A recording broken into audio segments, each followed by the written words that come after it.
Live from the 607, it's the Ocho Duro Parlay Hour, where we're talking everything going on in the world of sports. Join in the conversation on social media with the hashtag ODPH, because here we go. Instead of looking deep inside, every word I have to say, keep it simple. Welcome to an all-new edition of the ODPH podcast. What is happening, everybody? Thank you so much for joining us this week. My name is Ken M. Joining me in studio, as always, you know him. He's the co-host. He's a statistician to the stars. His name is Padawan J. Let me talk to you. And boy, we have a lot to talk about. This is a fusion edition of the ODPH. Why? There's a lot of things happening. Yep. That we can't even go into on air right now that we'd love to, but unfortunately we can't.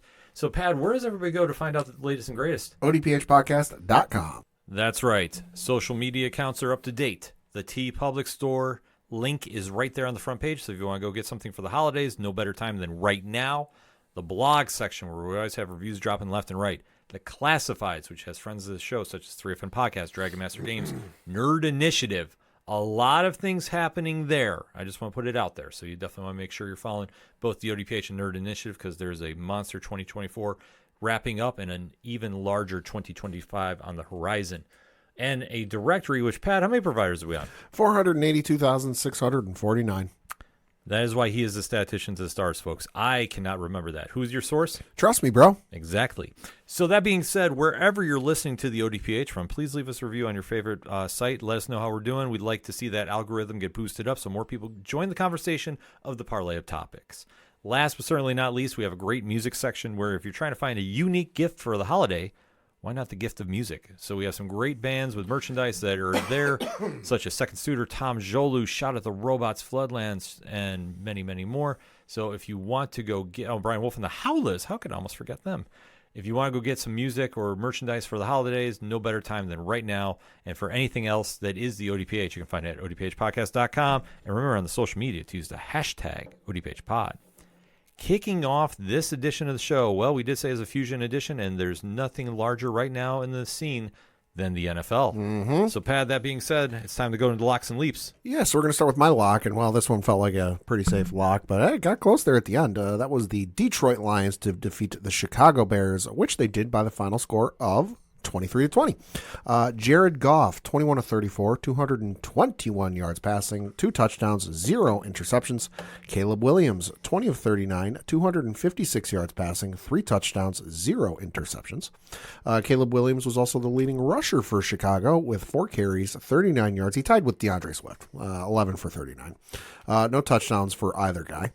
Detroit, it was David Montgomery, 21 carries, 88 yards, 0 touchdowns. And for receiving in Detroit, it was Amon-Ra St. Brown, 5 catches, 73 yards, 0 touchdowns. And for Chicago, it was DJ Moore, 8 catches, 97 yards, and 1 touchdown. And, of course, there was a little bit of controversy with the ending of this game.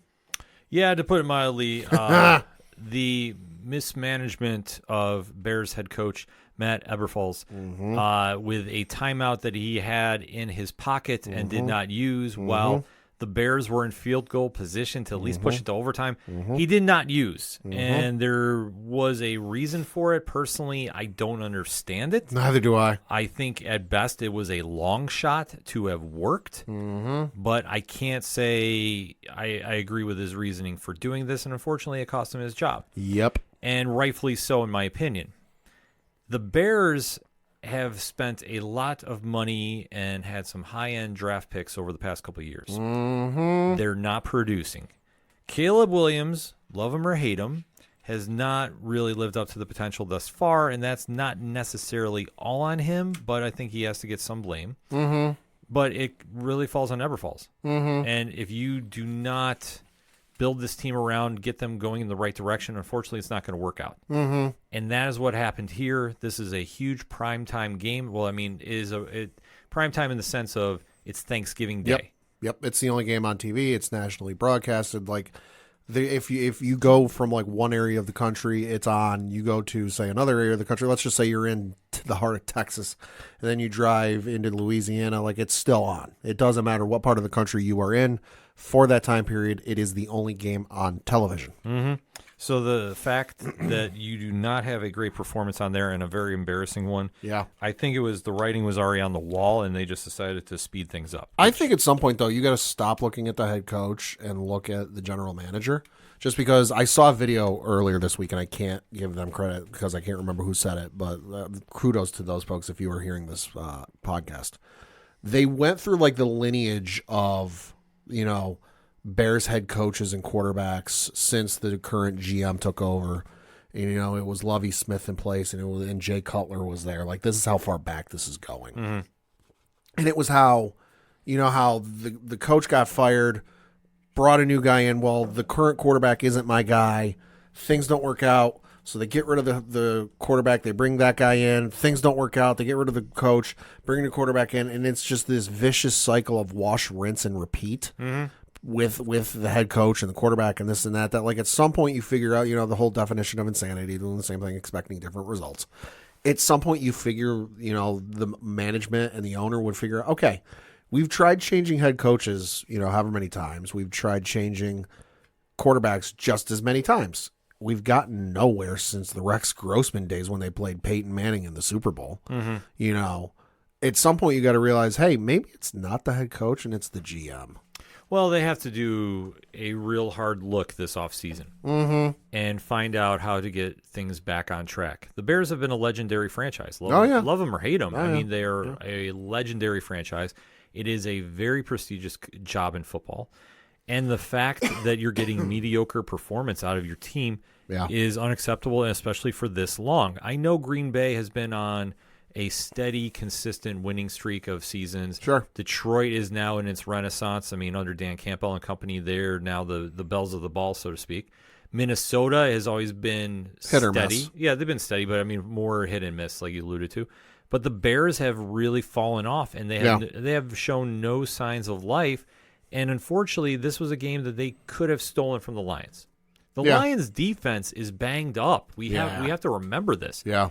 So for everybody anointing them they're the best team in football, I mean, on paper right now, I would say yes. Mm-hmm. But realistically, those injuries are going to come back to haunt them at the worst time. Yeah. I'm not wishing this on them. Yeah. But this is reality. Yeah. So they need to find a way to keep winning, especially without Aiden Hutchinson in the lineup and a few other key players, because this has always been what has held Detroit back from really making a run. Yeah. You would think on paper they have the tools right now to do it. I don't necessarily know. I mean, you would figure because they've had 3 quarterbacks drafted in the first round since 2017. Mitchell Trubisky, Justin Fields, now Caleb Williams. And in all 3 instances with those guys, remember, they moved around in the draft to get them. Yeah. Mitchell Trubisky, they traded up with the San Francisco 49ers. Justin Fields, they moved up with the New York Giants. And then Caleb Williams, they essentially moved. It was the pick they got from the Carolina Panthers. Mm-hmm. And you would figure, now, I'm not saying that like, in an alternate timeline, or different circumstances, Mitchell Trubisky should have won a Super Bowl by now. But at the same token, like you would have figured at some point in the 7 years or almost 7 years, however you want to classify it, they would have had some amount of success. Like, hey, you would have made a playoff run. You would have possibly made it to the NFC Championship game, maybe have made it to a Super Bowl, but like you got nothing to show for it. Well, the biggest problem that they have, in my opinion, is they don't have culture set up. That's true. Anymore. Like you take a look at it, like at organizations like the Steelers. Yeah. Like the Patriots. Yeah. Even the Bills now to an extent. Yeah. Chiefs. Yeah. When you have culture set in place that you don't give up on draft picks that quickly, you don't give up on the philosophies that quickly, you weather bad storms, and then you see what you get. Yeah.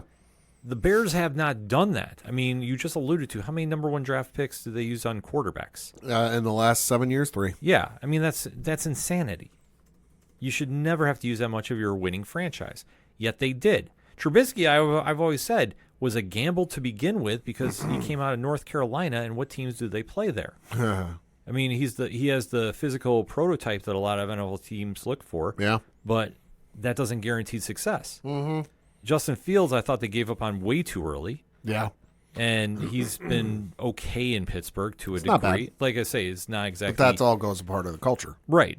So now you're starting with Caleb Williams, who we always said was going to not necessarily be a home run as many predicted. A lot of folks thought he'd be suspect at best, and that was before he got drafted by the Bears. Exactly. So it's a very unique time to be in Chicago, but they're going to really have to get somebody in there that has a strong personality to really right this ship. Mm-hmm. And I don't necessarily know who's a name out there that's jumping. I'd look at maybe somebody from college. Well, I don't know who, but I just feel like college they might go. college is a route.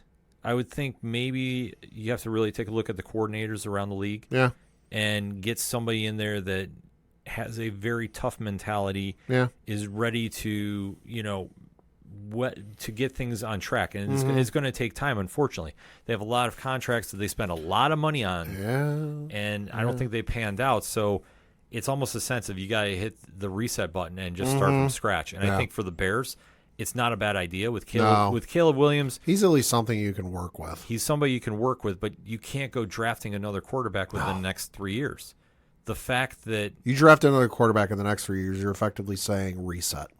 which they can do. And we're talking hard reset. Yeah, but they can do, like I said, they can make him workable right now, and if he's not the guy, but you have to give him workable parts around him. He's a rookie who's not even through his first season. We're not sitting here saying he's a bust or he's a wash, but listen, there's some work that needs done. Exactly.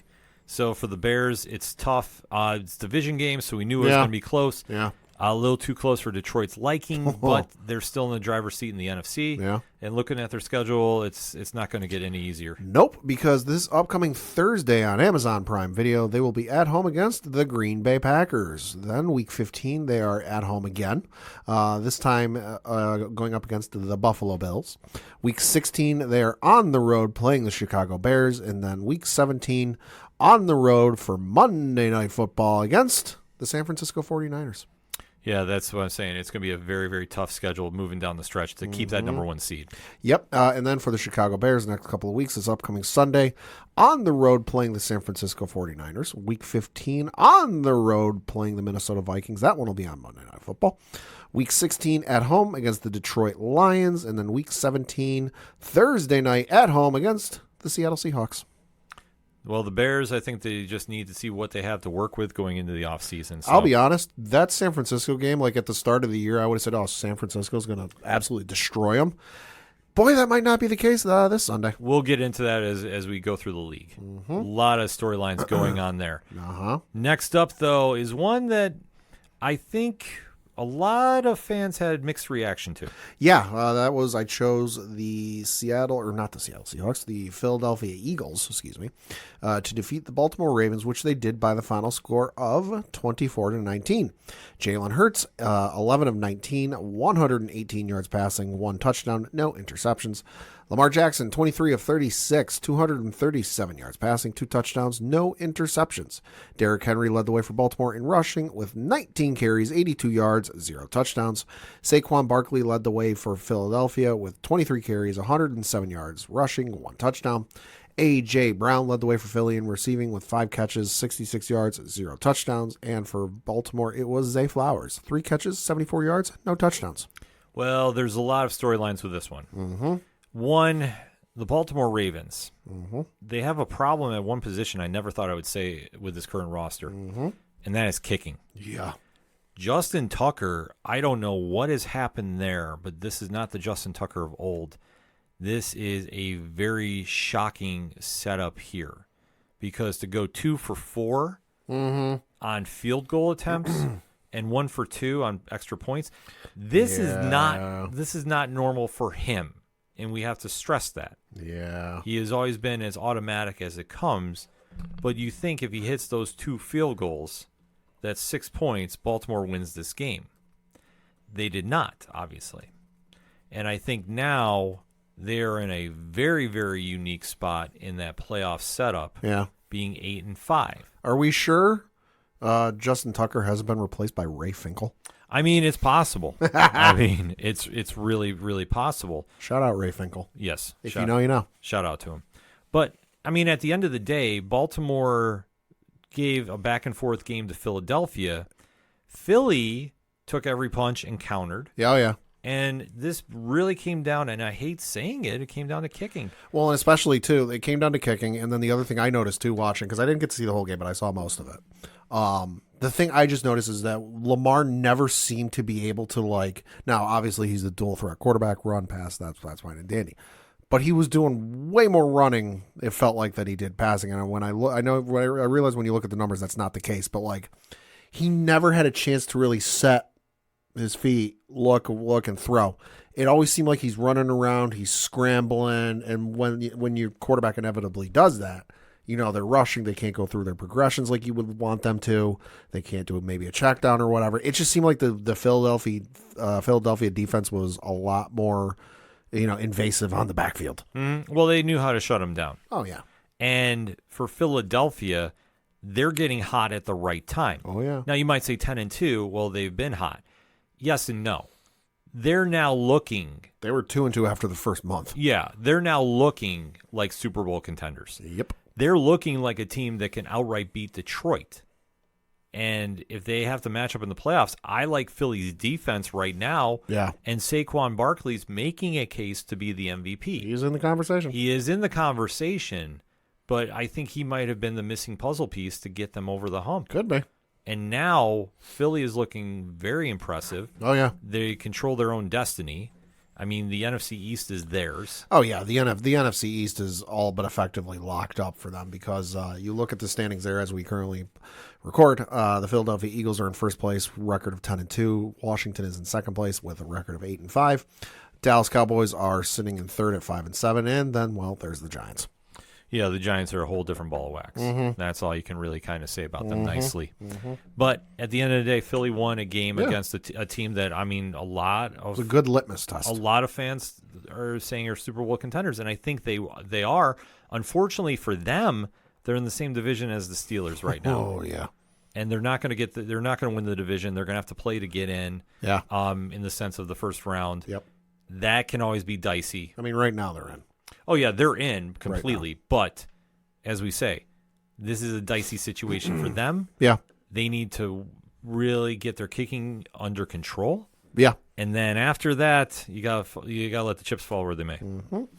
So for these two teams the next couple of weeks, for the Philadelphia Eagles, this upcoming Sunday, they are at home against the Carolina Panthers. Week 15, at home against the Pittsburgh Steelers. Week 16, on the road playing the Washington Commanders. Bum, bum, bum, bum, bum. And then week 17, at home against the Dallas Cowboys. Then for the Baltimore Ravens, this upcoming Sunday, they're actually on a bye. Week after that, week 15, on the road playing the New York Giants. Week 16, at home against the Pittsburgh Steelers. That's actually a Saturday game because it's December 21st because of reasons. Oh, no, you know what I bet it is? I bet you it's that whole like college football thing is over so that the NFL can broadcast games on Saturday, games on Saturday. True. Weird law. And then week 17, they're on the road playing the Houston Texans. That one's on Christmas Day, and it'll be on Netflix. That'll be a very, very good game. Uh-huh.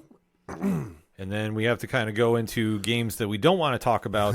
But we'd want to. Well, we have to because the worst team in football, and I think they have now officially taken that crown, is the New York Football Jets. Yup. Who had this game in the palm of their hands and let it slip. And let it slip badly. This was a game they could have won, could have walked away with. Everybody had a unique, feel-good story, so to speak. But no, the Seattle Seahawks snuck one out of the Meadowlands and defeated the Jets. Pat? So I got one trivia question for you folks at home. So name the one team, and I might be giving this away a little bit, but name the one team that has not made the NFL playoffs since the release of the Nintendo 3DS. Now, for those of you who don't know, Holy smokes. The Nintendo 3DS was released in February 2011. It's got to be the Jets. Bingo! I was going to say Seattle's made the playoffs numerous times. Bingo! The other interesting fact is, and this comes to courtesy of Ben Fox on Twitter, at bfox22, quote, the New York Jets are the first team in the Super Bowl era to be favored in 9 of their first 12 games and end up 3-9 or worse.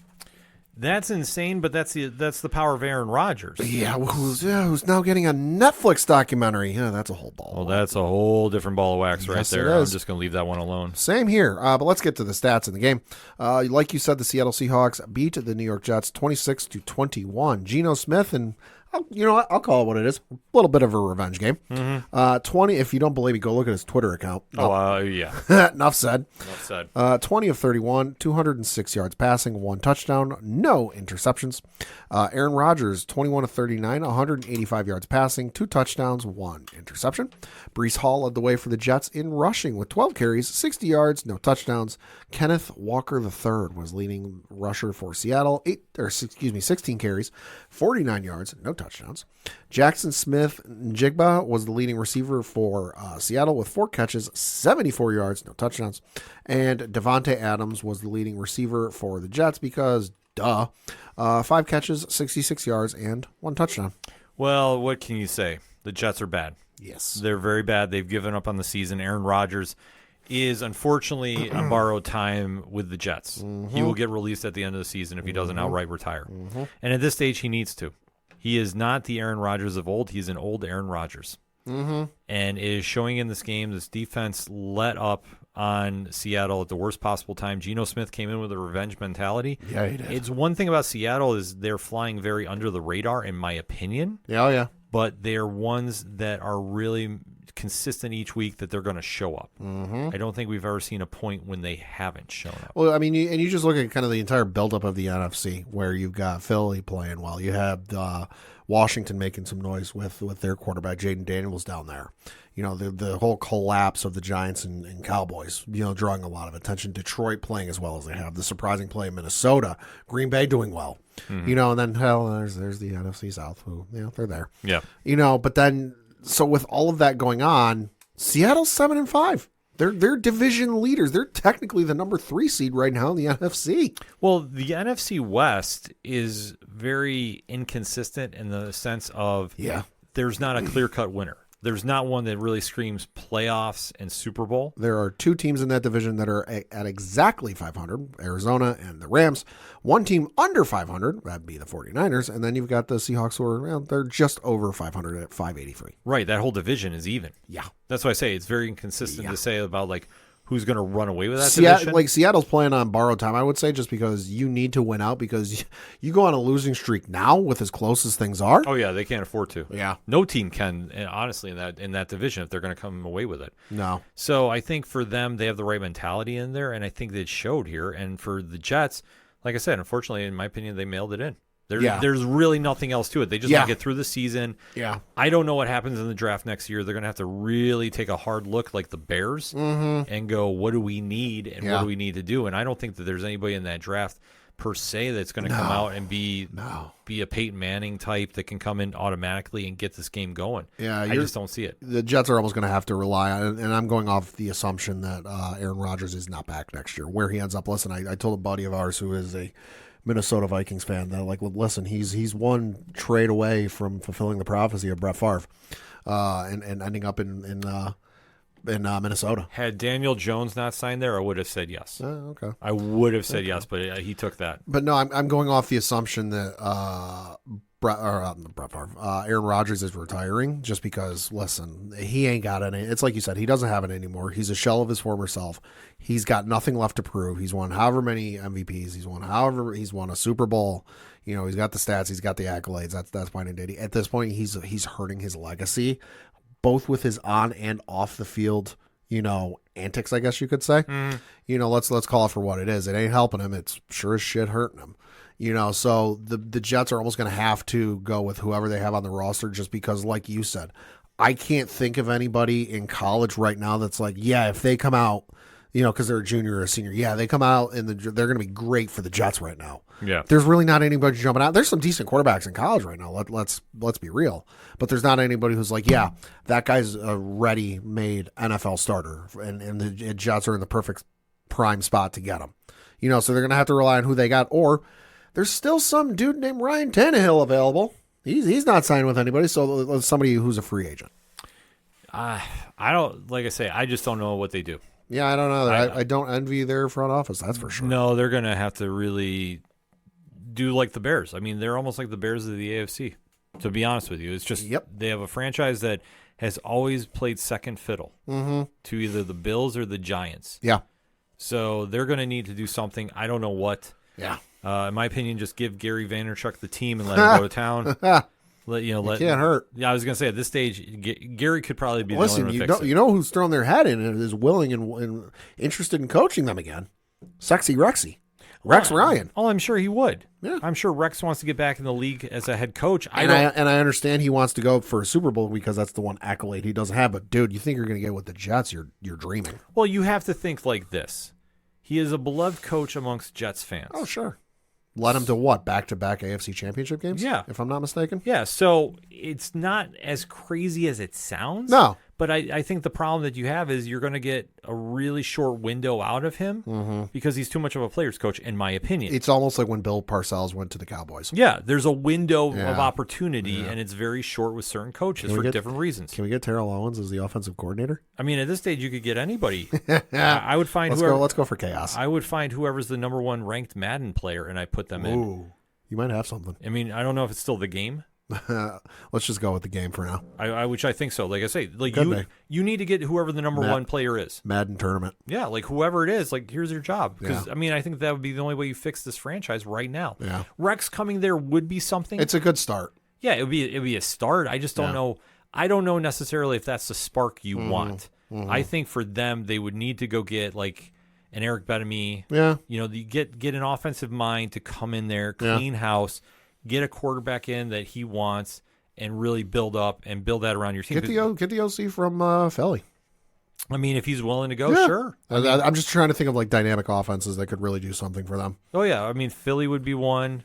Head coach at Oregon right now. Yeah, I mean that's another one. But Oregon head coaches, in my opinion, I don't know if that's. Yeah. I think it's more of a system thing that it just doesn't. I mean, think when Chip Kelly came to the NFL. That's true. Like I say, that's why I kind of always benchmark it again. That's true. So we'll have to wait and see on that. The final point on that is the Jets need a lot of work. Yes, they do. So for the next couple of games for these two teams, for the Seattle Seahawks this upcoming Sunday, they are on the road playing the Arizona Cardinals. Week 15 at home, Sunday Night Football against the Green Bay Packers. Week 16 at home against the Minnesota Vikings. And then Week 17 on the road, Thursday Night Football against the Chicago Bears. For the New York Jets, well, it ain't going to get any better for you folks. Although they do have it nice the next 2 weeks, I will say that. This upcoming Sunday on the road, playing the Miami Dolphins. So you're getting out of the New York weather right now, which, hey, good for you. Week 15, staying right down there in South Beach. Well, a little further north. They're playing the Jacksonville Jaguars in Jacksonville. Okay. Week 16 at home against the LA Rams. Rams, I'm so sorry for you. It's because you're coming east in late December. And then Week 17 on the road playing the Buffalo Bills. And pending on how standings are, that could be for the number one seed in the AFC. So that it's not going to be easy. I especially division-wise with Miami. That's always a problem for the Jets down there. Yeah. So we will have to wait and see. Speaking of the divisions. Talk about a barn burner. The most puzzling story of this entire NFL year is the Cincinnati Bengals. Yeah. There's no question in my mind about this. Yeah. This team is so talented, and yet the record does not reflect it. Yet again, losing a heartbreaker to a division rival. At this point, we're so deep in the season, you can't even say it's like, oh, they start slow at the start of the year. Folks, it's December. There's a massive disconnect, but we'll get into it after we go through the stats. So the Pittsburgh Steelers defeated the Cincinnati Bengals by the final score of 44-38. Russell Wilson, 29-38, 414 yards passing, 3 touchdowns, 1 interception. Joe Burrow, 28-38, 309 yards passing, 3 touchdowns, 1 interception. For the Cincinnati Bengals, the leading rusher was Chase Brown, 12 carries, 70 yards. 1 touchdown. And then for the Pittsburgh Steelers, it was Najee Harris, 16 carries, 75 yards, and 1 touchdown. For Pittsburgh receiving, it was George Pickens leading the way with 3 catches, 74 yards, and 1 touchdown. And for Cincinnati, it was who else? Jamar Chase with 6 catches, 86 yards, and 1 touchdown. Also notable, T. Higgins, 5 for 69 and 1.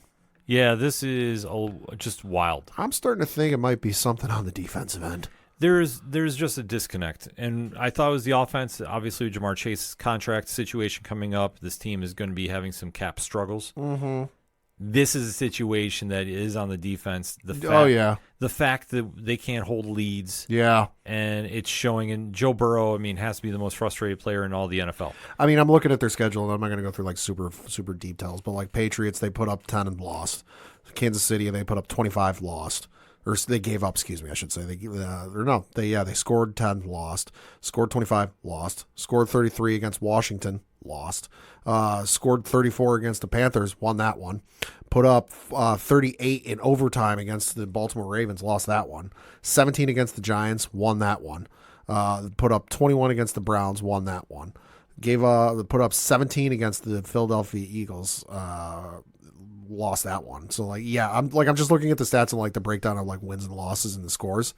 They got no issue scoring the ball, but they just can't stop it. No, that's the whole problem, and this is what is costing them a playoff spot because they're not going to get there. No, even obviously you look at the AFC North. Pittsburgh's in first, Baltimore's in second. So Cincinnati's third, and then Cleveland's last place. But even with the playoffs, they are way out there. They're in 10th place with a lot of distance between them and 6th place. Yeah, I know mathematically, technically, whatever. They're still in it, yeah. But I don't pay attention to that. I know what I see on the field, and the problem is that defense is not there. There's a disconnect with the head coach. There is something going on in Cincinnati that I don't know about, but is what is costing this team, and it has to be a communication issue. Oh, it has to be, yeah. Or there's some egos in that locker room that are causing problems. You're just seeing this happen time in and time out. This season. They got 9 hits on the quarterback, and then they sacked Russell twice. Yeah. So that's not bad, but still you're still giving up a ton of points. You're giving up way too many points for a team that should be a lot better than they are. This is a Super Bowl contender, and they're not looking like it. And sure, they're having fun games if you're a fantasy football player. Yeah. But other than that, this is abysmal. On the flip side of things, I didn't think switching quarterbacks to Russell Wilson from Justin Fields was going to do what it did, but this was the old Russell Wilson. Another winning season for Tomlin. Yeah, which, we go back to cultures and teams. Pittsburgh has been with Tomlin for so long now. Yeah. They don't get rattled if he's having a subpar season, but for him, he's willed his team to at least 500 or better every time he's been there. Looked it up, courtesy of StatMuse.com. The Cincinnati Bengals opponents are averaging 28.3 points per game this season. And if you do that, you're going to beat them every time. And that's the problem, that Cincinnati can't make a key stop when they need to. Yeah. So, unfortunately... Pittsburgh put up 20 in the second quarter. Well, that's the whole thing. Jesus. Pittsburgh unloaded on them, and Cincinnati had no counter. The fact they're 1-5 at home now. I was saying this was a home game, too, mind you. Yeah. I understand why Cincinnati fans are frustrated. Sure. I would be, too, if I was a fan. You're not that far removed from being, one changed play from winning the Super Bowl. Let's not forget, you had the Super Bowl against the... Chiefs. If that last play went just slightly different, would have been a whole different story. Against the Rams, you mean? Yeah, sorry. What did I say? Chiefs, Rams. Yeah, no, but if you're a fan of them, you gotta be frustrated. Yeah, and that's the bottom line with this team. I think personnel wise stays there, except for anyone with salary cap issues. Yeah, Jamar Chase will be the biggest question mark. What they want to do there, that's going to be the issue. But you have to re-sign him if you're Cincinnati. I don't think you can let him go. Yeah, I think if they let anybody go, it'll probably be T. Higgins. Oh, T. Higgins is gone. I'll already say right now, he'll be gone. Yeah. I don't know where. I can't give you a team.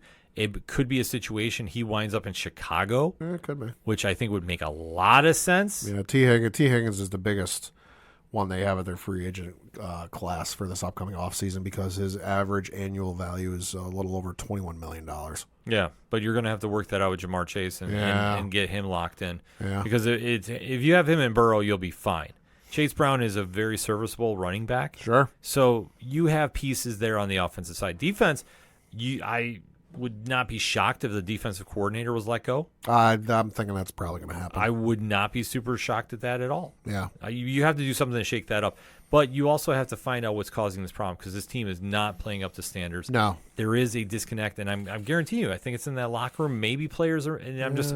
Granted, I'm speculating. It could be. We'll find out. Let's not forget the the AFC North is the subject of the in-season of Hard Knocks. Yeah, and that's going to be amazing, too. Yeah, it is. They mic'd up Tomlin for this game. I think, yeah. Oh, Coach, you were mic'd up? Get your ass inside. Yeah. I can't wait to see this because I think that might be the key factor of why Cincinnati is struggling so much. Could be. So we'll have to wait and see about that. Could be. For these two teams the next couple of weeks, for the Pittsburgh Steelers this upcoming Sunday, they're at home against the Cleveland Browns. Week 15 on the road playing the Philadelphia Eagles. Week 16, that one is on Saturday, December 21st, on the road playing the Baltimore Ravens. And then week 17, Christmas Day, at home against the Kansas City Chiefs. That'll be on Netflix, folks. Then for the Cincinnati Bengals, this upcoming, Monday, they are, and this one ain't moving because this is the Simpsons game. Okay. Yeah, they're on the road for Monday Night Football playing the Dallas Cowboys. Then week 15 on the road playing the Tennessee Titans. Week 16 at home against the Cleveland Browns. And then week 17 at home against the Denver Broncos. Time to be determined. I will say this, that Cleveland game, I know that's going to be a lot of Super Bowls for fantasy football leagues. Oh, yeah. I would go, my advice, now granted, is just my advice. I would load up on Browns and Bengals because I'm not doubting that game could be in the 50s. Could be. Just saying. Could be. That being said, let's get a quick lap around the league and close this segment out, Pat. Yes, we're going to talk the other two games that took place on Thanksgiving Day, and that was the Dallas Cowboys beat the New York Giants by the final score of 27-20. Giants are bad. They are. Dallas is not much better. No, they're not. Nothing more needs to be said about that one. Yeah. The Green Bay Packers defeated the Miami Dolphins 30-17.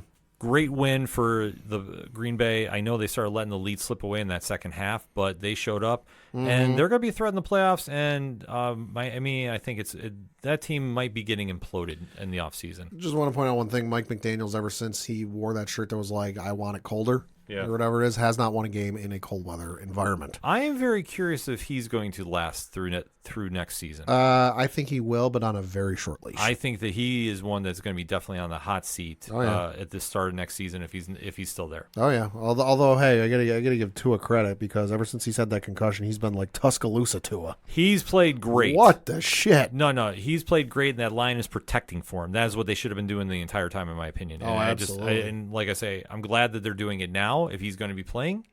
Because I don't think his line was playing that well prior to. And no, but here's his stats since he came back from that injury. This is through 5 games: 1,277 passing yards, 11 touchdowns, 1 interception, completion percentage of 77%, and a passer rating of 116.2. Yo. Then you had the Black Friday game, which boy, this was something.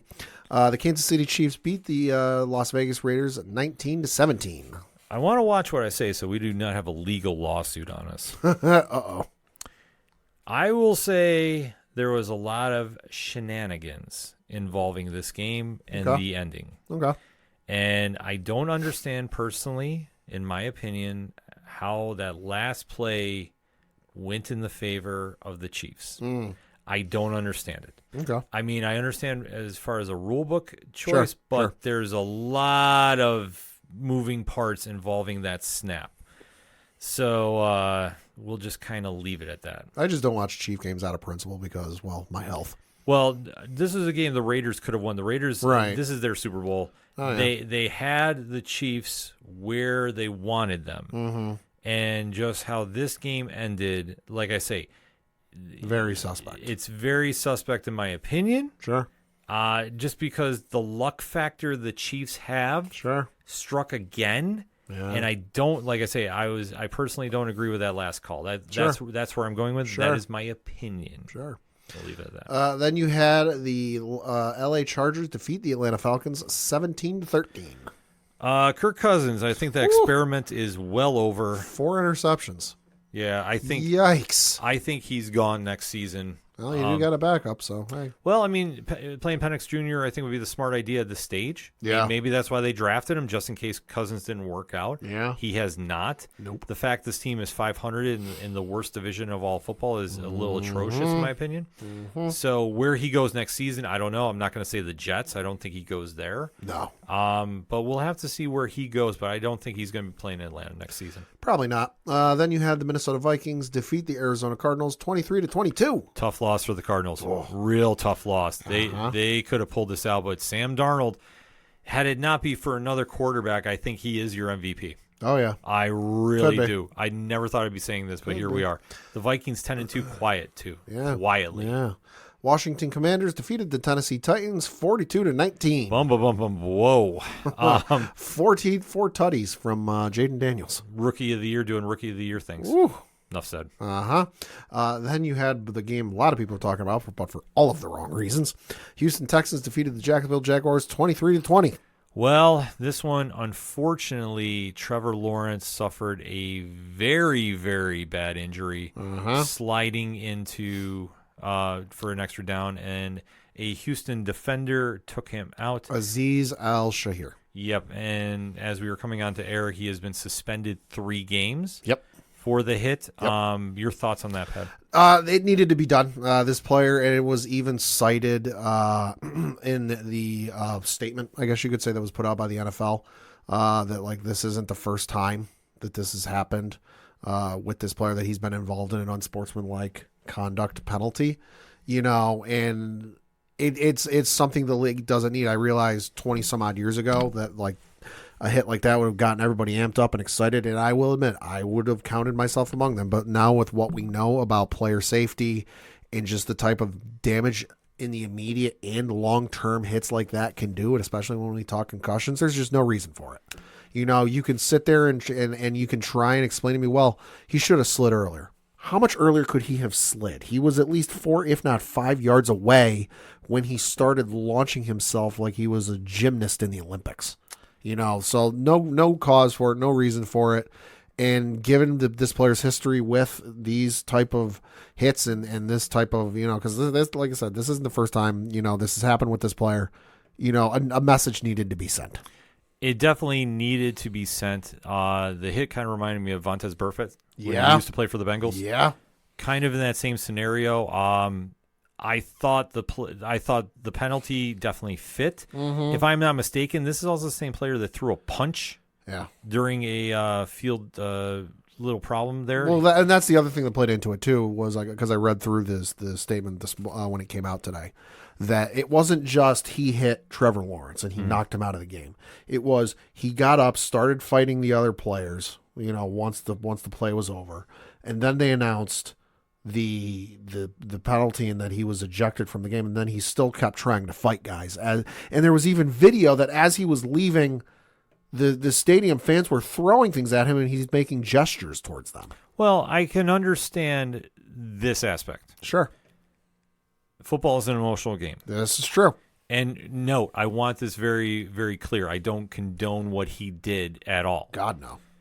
But I could understand if he's caught up in the moment and he's not thinking clearly because he's too wound up because of the game. I can see why. I don't agree with it. Right. But I could see that's where somebody needed to grab him and get him off the field ASAP. Oh, yeah. And the fact he's still trying to fight fans, it's too much adrenaline at that stage. So that's where I say I'm happy they suspended him. I mean, personally, I would have done it longer. Yeah. Because I believe that there is a history of this too. Because like I say, reading off an article from ESPN.com, quote, Al-Shahir was flagged and later fined $11,000 for a late hit out of bounds on Titans running back Tony Pollard in Week 12. Yep. He was also fined $11,000 earlier this year after he punched Chicago Bears running back Roshan Johnson on the sideline in Week 2. So this started during a scuffle that started after a hard shot on Caleb Williams near the sideline wasn't flagged, end quote. So unfortunately, there's a history here. Well, and you look at the next 3 opponents for the Houston Texans, it kind of makes sense why they would have given him 3 games. They're off Week 14, but the 3 games he will miss: Sunday, December 15th against the Miami Dolphins, so Tua. Saturday, December 21st at Kansas City. That's on NBC, so that's a national game. But then you got Mahomes, and then Week 17, Christmas Day, so that's on Netflix. So that's another primetime nationally broadcasting game against the Baltimore Ravens. And Lamar. Well, I think in this game though, they wanted to send a message this late in the season, and I think they did the right call. Absolutely. So I'm not mad. I mean, if they wanted to suspend him for the rest of the regular season, I'm okay with that too. Oh, I would have been too. I would have been fine with that because there's a track record. Yeah. But now they're sitting him. He's not getting paid for his time off. He can try appealing it all he wants. Yeah, I haven't heard anything about that, but it wouldn't surprise me. Well, he can try, but like I say, Oh, yeah. at the same time, he's not getting back on that field. And if I'm the Houston Texans, I don't play him. I let him sit for those 3 games because it's going to cost you a chance of getting to the playoffs. Mm-hmm. And granted, you're 8-5. You should be making it there out of the AFC South, but still, Currently the 4 seed. I think the league is sending the right message about sitting him down. Oh, yeah. And he has to because, like I said, according to the track record that was read, He's been flagged however many times. Clearly hasn't made a difference, so then you got to hit him where it hurts and where it really gets their attention. yeah. Their wallet. Mm-hmm. So I think they made the right call Yeah, here. agreed. It's very sad to hear about Trevor Lawrence. So hopefully, Well, and thankfully he's at least okay as he can be because he did post an update. I believe it was Sunday night or maybe it Okay. was Monday night at the saying he was doing better. good. I did not see that, so Yes. that's awesome news to hear. Then you have moving on. You had the LA Rams beat the New Orleans Saints 21 to 14. Rams are the Rams. I mean, Yeah, 6-6 is what it is. yeah, exactly. Then you had the Tampa Bay Buccaneers defeat the Carolina Panthers in overtime, 26 to 23. Tampa Bay, you never know what you're going to get out of them. This is true. You never know what you're going to get. Maybe Baker was more focused on the antics from Saturday and all that nonsense. Well, maybe. Yeah, you have to think there had to be something there, but this game they should have ran away with. They did not. Carolina might have something in Bryce Young. Well, Maybe. I think Bryce is unfortunately in a situation that he did not have any really talented weapons around him when he came to Carolina. Mm-hmm. He's now making the best of what he's got, but I think the pressure is off because they sat him. Mm-hmm. So many want to say the B word around him and is in bust. I'm not there yet. He's got some talent. I think now after sitting and learning the game, especially behind Andy Dalton, he's now picking up. He's looking a lot better. So I can't say bust, but I would not say he's an all-pro by any means.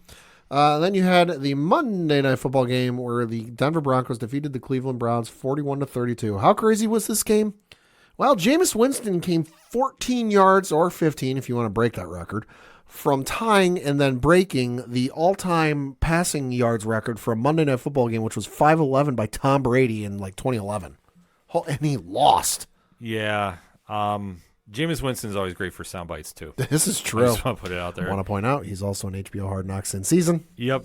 Yeah, I saw some of the clips. I know like a lot of the commentators were talking about that after the game. Listen, I think in this situation, the Browns, they have a good quarterback, but I think unfortunately, you know that they're not going to go any further than they are. The rest is to be desired. Yeah, and Bo Nix is now becoming the surprise candidate to rival Jalen Daniels. Although, hey, Jerry Jeudy, have a fucking game. Yeah. You want to talk a revenge game? Holy fuck. Yeah. 9 catches, 235 yards, 1 touchdown. Some Randy Moss on Thanksgiving type stuff. Yeah, but you know what? That's what Winston was trying to give him the ball. Like they were airing this out. Like this was old. Sure. This is old school as it gets between Denver and Cleveland. So Yeah, it was. I was happy to see this for that game. But like I say, Cleveland I think just came up short. And Denver's on the rise. Like Denver is going to make some noise in the playoffs. Yeah. Then we got to talk our two teams. Mine will be real short because it was a heartbreaker. The Colts defeated the Patriots 25-24 right at the end of the game. I'll be honest. I was looking at the score on my phone. Didn't pay attention to who had the ball. Didn't pay attention to where it was on the field. But I just saw, oh, hey, we got the lead. And it's like 13 seconds left or whatever it was. I'm like, oh, hey, we got this like that. We're going to pick up a win. Then I get the notification that they scored. And I'm like, fucking what now? Yeah. So Indianapolis pulled it out in the end. Is what it is. I don't necessarily know if I'm at the point where I'm ready to say Mayo needs to go. I know some fans are. I'm more of the opinion I think he might need to make a change on the defensive end of things because the offense isn't bad, but then again, the offense hasn't really had much to work with the entire, so you don't really know. Defense has had pieces there, and I realize they've traded some away and what have you, and there's been injuries and whatever else, but I think if you want to look at anything, I think that you might need to make a change on the defensive coordinator side of things. Yeah, you can't get rid of Mayo. First season? Yeah, you can't get rid of him. It's not. This would be a situation if the team wasn't showing up. Oh, sure, but they're showing up, and May's looking actually halfway decent. Yeah, they're playing for him. You can give him one more season. You got to make some moves in the offseason. Sure. But you definitely give him one more. You can't. In my opinion, you don't fire him over this. 238 and 1 touchdown from May. The one interception really shouldn't even be a fucking interception, but it is what it is. Yeah. No, like I say, Colts won. Yeah. Colts won an ugly game. What can you say? Yeah. Then boy. we get to those Buffalo Bills. Mm-hmm. And this was a snow game. 2 feet, in fact. Mm-hmm. So playing conditions were not ideal. Hey, real quick. If anybody from the Buffalo Bills organization is listening, We do have some. Hi. Hi. Thank you for listening. I have a recommendation for you folks, and this isn't like out of any place of malice or just like, hey, this is just an idea, because you've now had like 3 instances in the last like 4 years with the snow. I remember going into the Thanksgiving Day game, the video that was coming out of Green Bay and Lambeau Field. Their field looked pretty goddamn good because of that immaculate heating system they have underneath their field. I'd give Green Bay a call when it comes to, because you're building that brand new sparkling $1 billion stadium right next door. Give Green Bay a call. Be like, hey, what do you, because without looking at a map, I'm pretty sure they're at about the same location longitude wise. So the weather's going to be pretty much the same. Call up Green Bay and be like, hey, what do you use for your heating system underneath your field? We'd like to implement that. I think it'd be a very good investment for Buffalo. I would love to see them getting heated bleachers for Buffalo. That way, we don't have to watch like 3-4 times a year up in Buffalo. They have to call the fans for help shoveling out their stadium. Yeah, no, I agree with you. I fully agree. In fact, I was saying they should have got a dome. Yeah. But they didn't want to go for the... Well, granted, the stadium was that's always there's a messy ball of wax. That's a touchy subject. So, either way, Josh Allen led the Buffalo Bills to a very hard-fought victory. The San Francisco 49ers, I mean, they can just be summed up there. The injuries... They weren't ready. No, the injuries have just caught up with them. Well, the injuries caught up, and they weren't ready for the snow. They weren't ready for the snow, but here's the thing. In the beginning first quarter, they were running with ease on the Bills. Oh, yeah. However, though, Christian McCaffrey unfortunately suffered a torn PCL. Done for the year. That is a heartbreaking loss. But it looked like he planted that left leg wrong when he was coming down. So and it was weird. The first couple times I watched it, I didn't even necessarily think there was anything wrong. I was like, oh, maybe he just tweaked it or whatever. Like he slipped. It went one way. He went the other way. Like I didn't even think it was that bad. Yeah, no, he planned it. The minute I saw it, I was like, I messaged our group for Locks and Leaves. I'm like, he's done. Like he just planned it wrong. I'm hoping I'm wrong because I don't want to see the Bills lose like that. Right. The only thing that gave me some solace when McCaffrey was playing is they bend but they don't break. Sure. Which they need to do with elite runners if they're going to make a run in the playoffs. Sure. However, though, this is when Josh Allen took over. Yeah. He had the arguably play of the year. It's in the conversation. It's in the conversation with him and Amari Cooper, which how smart was Cooper to lateral to him? Oh, my Lord. Yeah. That's a high IQ right there. Even as a Patriots fan, I got to give him credit on that. That was awesome to watch. Yeah, and they just kept going down the field on the 49ers, who were not prepared. Like, they got punched in the mouth, and by halftime, the game was over. Yeah. It legitimately was. I'm not saying this is a Bills fan. 21-3 at halftime. Yeah. It was done because you saw how defeated they were. 28-3 after the third quarter, which, boy, you know how much I like that score. Mm-hmm. And I will say this, too. I don't blame anything on the kickers for both teams. Oh, God, that was shitty conditions no matter who you are. Awful conditions. So, yeah. So any kicker on both teams, you get a pass. You get a pass this week. This was Josh Allen making a definitive statement for why he is arguably in the lead for MVP. Talk about the week that guy had. Mm-hmm. Holy hell. Yeah, congratulations to him and Haley Steinfeld. Yeah, got engaged, clinched a playoff spot. Yeah, the Bills have clinched the AFC East for the 5th year in a row. Yeah. This time, though, it's very, very earlier than expected. Oh, yeah. And I will take that, and especially for everybody who wrote the Bills off. Saw that video. You know, and rightfully so. I think this is going to be a weird comparison, but I'm going to make it. Okay. What Buffalo is with Josh Allen, this is what Aaron Rodgers was with Green Bay. Okay. And what I mean by this is Rodgers, at his height of his career in Green Bay, always had talent around him. Sure. The defense maybe had not been the lights-out names here and there. It wasn't the headline. Right. When Buffalo went through the salary cap hell they did this past offseason. Yeah. A lot of people wrote them off. I thought they'd be playoffs maybe. I didn't say they were going to run away with it, but I didn't think they were going to win the division. Right. This goes to prove how good Josh Allen is. Mm-hmm. And he can take over games and will this team to win by himself. His wide receiver core is good. Sure. They're not great, but they're good and they run routes. That's the key thing for him. And that defense is stepping up and doing what they need to do. Matt Milano coming back is a huge lift for them. If he can just stay healthy, that will help them on the run defense. Mm-hmm. But they also have had players step up, and they really want to make that statement that they're the best team in the NFL, which is great. I am just very fearful that I don't want them to buy into too much of the hype because they have a tendency to do this. They start hearing every commentator on the different sports channels Right. anointing them Super Bowl champions. And every time after they have a falter. They cannot afford to have a falter here because they're one game behind the Chiefs for the number 1 seed. Who's right behind them? Pittsburgh. Yep. So I actually have, courtesy of Adam Schefter over at ESPN, the playoff picture after this week. So currently, AFC number 1 seed is the Kansas City Chiefs. Your matchups are as follows. It would be the Denver Broncos, the 7th seed, at the 2 seed Buffalo Bills. 6th seeded Baltimore Ravens at the 3 seeded Pittsburgh Steelers. And then you've had the 5 seeded LA Chargers at the 4 seeded Houston Texans over on the NFC side. It would be the 1 seeded Detroit Lions. Then you got the Commanders at the Eagles, the Packers at the Seahawks, Vikings at the Falcons. Give it to me. Give it to me. I like. Listen, I would. The only thing better if the Bills had the bye week. And everybody has to come to Bills Mafia. Yeah. Which, in that case scenario, guess what? It'd be Kansas City. I mean, I wouldn't doubt by the end of the year, Bills picking up the number 1 seed because Kansas City is not the dominant Kansas City of the last couple of years. Completely not. The last 2 games they've won by 3 points each. Yeah, they shouldn't have won. 3 points against Carolina, 3 points against 2 points against the Raiders. They lost by 9 to the Buffalo Bills. They beat Denver by 2 points. They beat Tampa Bay by 6, Vegas by 7. So their biggest, and I think perhaps their only doubled, because I'm just scanning through quickly. Yeah, their only double-digit win was against the San Francisco 49ers, which was a 10-point win. Everything else is single digits. They're one of the worst number 1 seeds I've seen. Yeah. I'm sorry, they're good. Yeah. They're a good team, but they're not great. They're not. If they had to go face to face with Detroit right now, Detroit would take them. I would not be surprised, and let's just say hypothetically, Kansas City does stay the number 1. They go through the bye, they come out. I would not be surprised they lose in that first game. Oh, I think if they had to come out and face whoever it does, and it doesn't matter who they play, because it has to be the lowest seed they get, right? Right. Yeah, I would think so.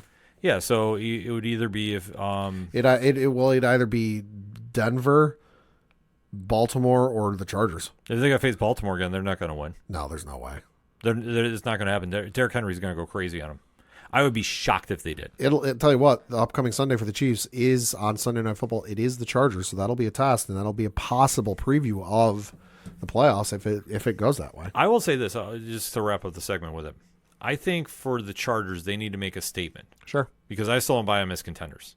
They need to win this game. They're good enough they can make it, but to make a deep run in the playoffs, no. Even with Harbaugh there, I don't believe that they're contenders. No, because every year they've had a great team, they can't close. No, for me, they're good enough to get there. But am I going to sit there and go, yeah, give me $50 on the Chargers to win the Super Bowl? No, you can't. No, you can't.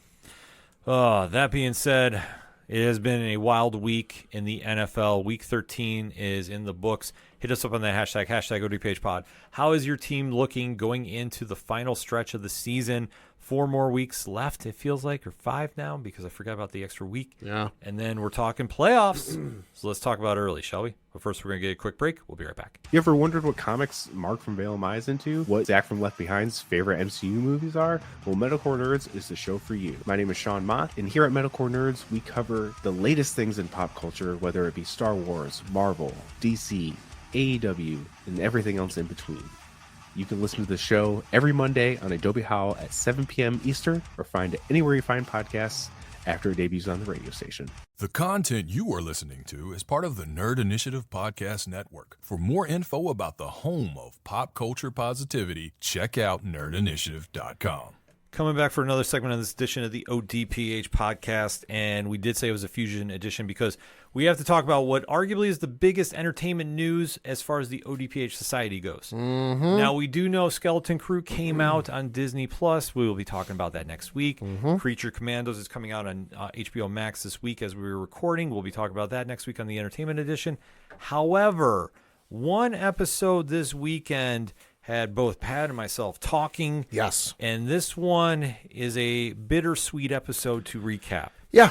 Because this has been one that Pat and I have been watching since day one. Yeah. 4 seasons are now complete, and we have to say an official fond farewell to the Arrowverse on the CW network. And DC in general on the CW. Yep. It is a very, very sad but good time. Yeah. because we have good, a lot. It was a good 28 years, that's for sure. Yeah, I was gonna say hard to believe it was that long. Yeah, it started with Superman the Animated Series way back in 1996. Yep, and then now it's spiraled into the last episode, the series finale of Superman and Lois, the imaginative retelling of the saga of Superman, played by Tyler Hoechlin, Lois Lane, played by Elizabeth Tulloch, and their two sons, Jordan Elsass and Alex Garfin, playing Jonathan and Jordan Kent, as they leave Metropolis to go back to Smallville in hopes for a better and peaceful life. And unfortunately, the life of Superman comes to follow them. This series has been a truly enjoyable run, and if you're a Superman fan that really has been a little jaded by certain depictions in the movies and such, this series reminded you about why Superman matters, why he's always a symbol of hope, why he has still maintained his popularity through the decades now. And if you are just coming into the Superman universe, this gives you no better definition of what this character should be all about. This season has really been one that they have sped through. There's been a lot of stuff going on behind the scenes with the CW, obviously getting a new owner and kind of revamping of what they were doing with the show. So we were very fortunate we got a final season, albeit short. A lot of the familiar names did come through for this episode because they were not on series regulars. They were just recurring cast. And they decided to tie up the last season, giving the fans what they want, and that was Superman versus Lex Luthor, played by the one and only Michael Cutlitz, who we know as Abraham from The Walking Dead, amongst many other films. Brilliantly, might I add. Yeah, it was a fantastic performance, and what a way to cap things off. So, if you're new to the Entertainment Edition side of the ODPH, what we'd like to do is give you a spoiler-free statement about what we're going to be discussing. Then we give you a countdown. That's a countdown. You either stay through, because we go into deep dives about spoiler talk, we go into theories, we go into everything that if you have not seen this episode, you might not want to know about right now. Or, you can just pause the episode, watch the show, and then come back and hear what we have to say, because it'll make a lot more sense. Either way, we are going to be talking about spoilers because we have to give a swan song farewell to the Arrowverse. So, Pad, that being said, this is painful to say. It really is hurting to say. But let us talk about the season or the series finale of Superman Lois, entitled "It Went By So Fast." Overall, good episode. A couple parts of it I was like, wasn't really on board with, but for the majority of it, if we're talking percentages, that the parts I didn't like would only count for maybe 10, 15%. So for the other 85, 90%, I did enjoy the hell out of it. I put it in the class of, the Breaking Bad and Smallville for me, where the ending is just that goddamn perfect that like they stuck the landing. They lived up to my expectations. And it even surpassed them in certain instances that, I wasn't sure what to expect with the finale, because I know some of the producers and some of the folks in charge of the show had said that, like, listen, this ending, you're not going to see it coming. We're really going to catch some people by surprise. And they did. I did not see parts of this coming. It was awesome to see, and it was something different. And you know what? With as long as Superman's been around and all the iterations we've seen on the big screen, small screen, and everything in between, it was an awesome change. It was a phenomenal ending for where it needed to be. Yeah. We had known that, granted, the stakes were high, and this series kind of flew under the radar, obviously, with James Gunn's new film on the way. We didn't know how they were going to try finishing the landing. We didn't even know if we were going to get a season 4, to be honest with you. Right. So the fact we did, they decided to do what I was hoping more of the CW shows did in the Arrowverse. Go out swinging on that last season. Yeah. And that is what they did. And this episode reminded me a lot of the Supernatural series finale. Okay. And that is, you had something happen in the beginning, and then you had a lot of the fallout at the end to kind of bid the fans a fond farewell. The resolution, yeah. Mm-hmm. And I thought for what they did here, it really made sense, and it really put a perfect bow tie on what has been a truly phenomenal experience. Yeah. So that being said, there's a lot to discuss with it, and I know that this is going to be tough for me and Pat to talk about, because we both were like, wow. Yeah, I will admit it. There are parts of this, and I'll mention what they are once we get into spoilers. I shed some tears during this episode. Yeah, this was a tough one to watch. It definitely hit the emotions. Yeah. But that being said, we got to get into spoiler talk about this. So in 3, 2, 1, Man, it really did go by that fast. It really did. It was shocking how quickly the episode went through, and by the time I knew it, because I was watching it back as plans and watching Monday Night Raw and everything else, I was watching it later in the night that I'm looking at the little thing on my TV, and I'm like, holy shit, I'm already like halfway through this episode. Yeah, this was one that it really hit the ground running. They got a lot in, and then the resolution is one of the most masterful pieces that they have done as far as the CW and even in television in general. Was just going to say television too, yeah. They really made sure to drive home the point. This show's over. Yeah, the show is over, but what a way to go out. Yeah. Because what this whole season has been about is Lex Luthor has come to Smallville. He is finally out of jail after the manipulation he's done. He's pissed. Yeah, you want to take the final swing at Superman and Lois Lane especially. Yeah. And ruin their families' lives and on his way to taking out Superman. He even recreated Doomsday. Yeah. The legendary Superman killer. Boy, you know how much he probably enjoyed torturing the alternate version of Superman? Oh my God, yeah. Oy. Oh, there's a lot of sick stuff that he was doing. But that's what Luthor is. Luthor believes he's doing this for a greater cause, and that's something that when he's written well in the comics, that's what it shows. So you do see that they killed Superman. They took his heart out at one point. Too. Yeah. And it was due to the sacrifice of one General Sam Lane, played by Dylan Walsh, that Superman did get a new heart. Because they didn't go the traditional way the comics did. No, they did not, which I was kind of surprised at. I was okay with that. I'm not going to lie. Like, I thought that they were like, okay, this is something different. But it also gave Superman a limited window of time left. Right. Because he knew his powers were diminishing because of the Kryptonian and human biology was not meshing up. But he still had to go find a way to defeat Lex Luthor and defeat Doomsday one last time. Yep. And that is where this jumps in because Doomsday came back, and after last week's cliffhanger ending scene where Doomsday is pulled away from his family, he tells him he loves them, and then they go off fighting in space. This is where Lois jumps in and immediately tells the twins, "Okay, you've got powers. Help your dad. You got to help your dad." And this goes against everything that she's been doing this entire run too, because Jordan was the first one to develop powers. Yeah. Jonathan got them later in this. Later in the season after the whole thing with Doomsday, yeah. Yeah, so the first round, I guess you could say. Yeah, so they are not experienced to handle something on Doomsday's level. And Clark has been telling them as much for multiple episodes. Oh yeah, because Clark's a protective parent. He doesn't want to ruin anything about that. Yeah. Meanwhile, you have Emmanuel Kirky, who's been playing Alana Lang, the mayor of Smallville. Brilliantly. Yes, and Wooly Parks, who's played John Henry Irons, who's had probably the most interesting character development on the show. Yeah. Throughout the seasons, maybe rivaling Jonathan Kent, who's played by Michael Bishop too, because we have to remember Jordan Elsass used to play him. Yep. Both of those characters have really evolved over the years. But John is sitting there with Lana. They're trying to figure out their romance going on. This is when Doomsday hits Smallville. This is a great destruction scene. Yeah. As wild as that might sound to say, but it's something they do well. Yeah. So when this plays out, John has to figure out a way to take out Doomsday once and for all. Because he's been rebuilding or building a new suit. It's not anywhere near close to being ready. No. And even while they go back to his workshop or whatever, Lana says, how ready is your new suit? And he doesn't even give her a firm answer. He's like, well, and he just kind of leaves it at that. Yeah. It is an interesting play, but it's something that... It makes sense. It makes sense because his suit was taken over by the computer hacker that was hired by Luthor, which online speculation is that was another classic Superman villain, Pad. Oh, yeah? Brainiac. Maybe.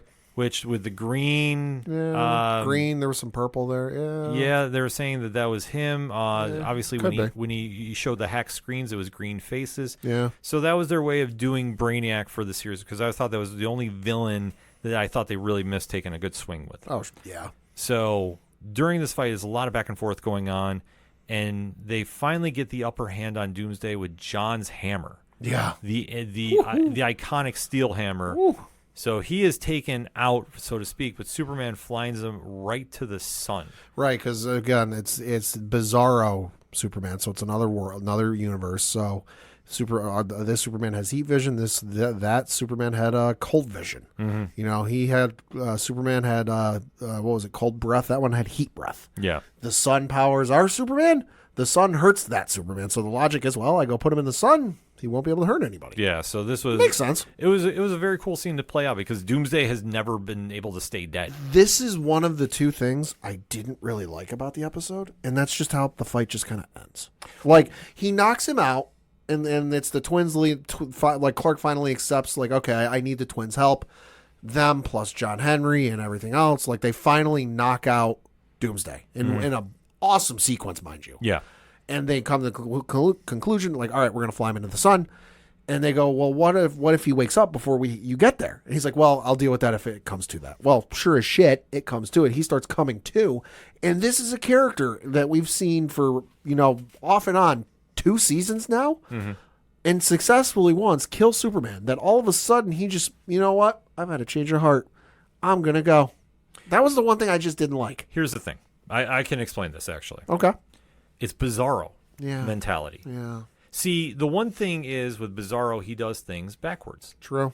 So at this stage, I think it finally sank in, and he was just tired of fighting.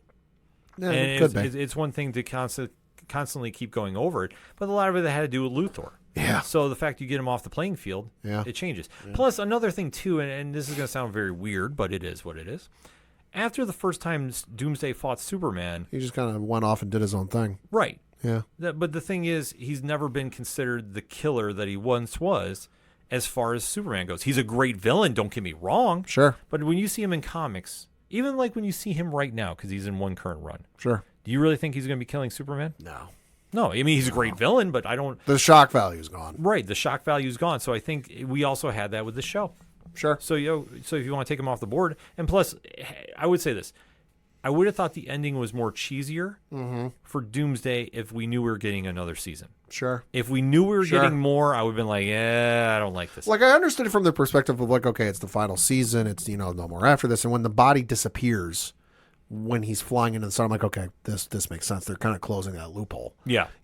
But just the way he just kind of, like, flew up into the sun, came to, and he's like, oh, you know what? I'm good. I'll go. Well, that's why I say it was still part of Superman in him. Yeah. So, yeah. And I could see. Which I understood because there was the flashback sequences right. to his Earth and his version of life. Yeah. So that's where it clicked in. And I go, okay, that makes sense. Right. Not saying I would have done the same thing, but right. it makes sense. Right. So they take care of that. You also see Luthor is on, not taking the loss here. No. Well, he's in his suit. He's causing havoc. And while Clark is flying off to the sun, he's in Smallville, causing havoc. Yeah. So during this point, too, we're seeing that Luthor is attacking his once ally in Amanda McCoy, who's played by Yvonne Chapman. Mm-hmm. And how this is playing out, I mean, this was kind of set up. I would say, like, her character was just... I'm not saying we told you so, Amanda, but hey, we told you so. Yeah, that was the whole thing. Like, you knew you were walking into trouble here. Lex would never betray me. Yeah. And it's like about that. It never works. So during this too, Lois is trying to get a broadcast up going. Yep. It gets hacked into by Milton, aka Brainiac. Mm-hmm. But this is where we see John Henry Irons show up with the DOD. Which was awesome. Oh yeah, because obviously with him taking control of his suit in a couple episodes prior and doing a lot of damage, John had a little beef to take up with him. I thought they wrapped his storyline up way too soon as well, but you have to keep in the context. Series finale. You're not going to have everybody have a happy ending. This is true. So they wind up taking him off the board, and then you see that the twins, during this fight with Doomsday, Jonathan is presumed dead. Yep. And Jordan, has to perform CPR on him. And does it with the Superman thing, and causes a supercharged burst into his heart. See, I thought this was going to come back to play with, like, Clark and, like, he's losing his powers and he's becoming more human, blah, blah, blah. Like, I thought that was going to play into this because it seemed like a really weird time to introduce that whole aspect of things, but it didn't end up panning out that way. No, it definitely didn't. But because I honestly thought they were going to lose him as part of the show because I thought there was a chance, but no, you see it happens. The family's reunited. Right. And then we finally get the showdown we've all been waiting for, and that's Superman and Lex. So real quick, because I've been looking at a couple things. You are right, and the fans are right to a certain degree that Milton Fine is Brainiac, but not in the way you think.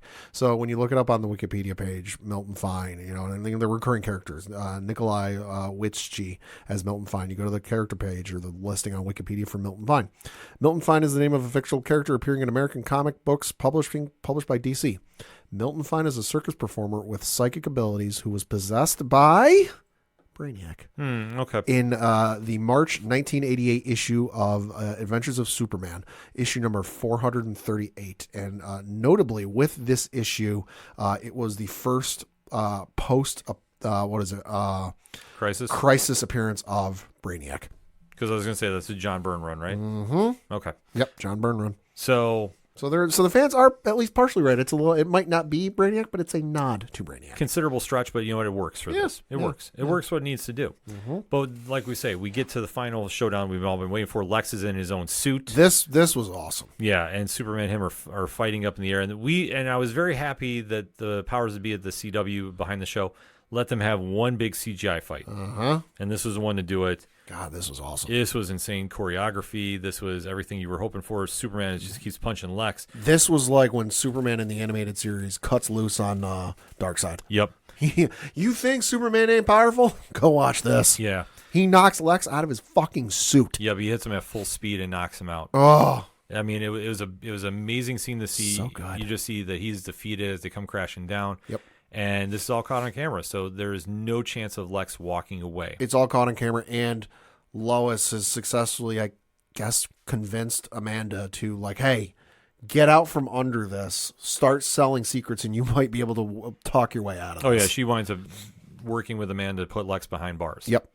Then we do the time jump. Now, I'm not mad about this, No, I'm not either. because I thought this was a great way to pick up the pieces after Doomsday attack. And I know this saying, never say never, but given the fact that, well, we've got a movie coming next year, I think is when it's coming. Yep. And typically DC doesn't like to do television series when a film is coming out at the same time. Looking at the Suicide Squad from the Arrowverse. You know, I would like to think at some point down the road this show could return, but given the way this next sequence plays out, this is over. No, this is done. This is unfortunately done. Yeah. Like, there's no coming back from this. Yep. Because after 1 year, we see that John and Lana have gotten married. Lois is officiating. We're seeing that Kyle and his wife have kids. Yeah, multiple. This is something that was kind of a little side plot that was going on between Kyle and Chrissy, who's played by Eric Valdez, and Sophie Hamzik. I did like the little scene between Kyle and Lana at the wedding. Like, hey, why don't we have one more dance? Yeah, no, I thought they tied up their relationship was very nicely too. Because they've been through the ringer for 4 seasons. Yeah, so they definitely did the cool thing about that and gave them their own like peace of mind. While you see John and Lana are starting their own way, they explain Sarah's been studying abroad in Greece. Nice. So I'm not sure exactly what that's going to be playing out. You know, as far as if she has a superhero future in her world. Themyscira, maybe. Well, I mean, they were kind of teasing a little bit, so I'm not really 100% sure. I'm sure we'll find out in an interview. Well, yeah, from the creators. Yeah, I wouldn't mind that. We do see Lex Luthor has his final fate because he's in prison. Yeah, and we do see that Lois gets a text message because Lex's bail got denied and he's going away. That period. For life. Yep. Period. And we do see that there is somebody running the prison. Oh, boy. He's going to make a real good share. And who's that? Bruno Mannheim. Yep, played by Chad L. Coleman. This scene was brilliant, too, because Lex is getting escorted into the jail. He goes, I'm sure, my accommodations, my lawyer forwarded you my accommodations I wanted that were matching what I was here last time.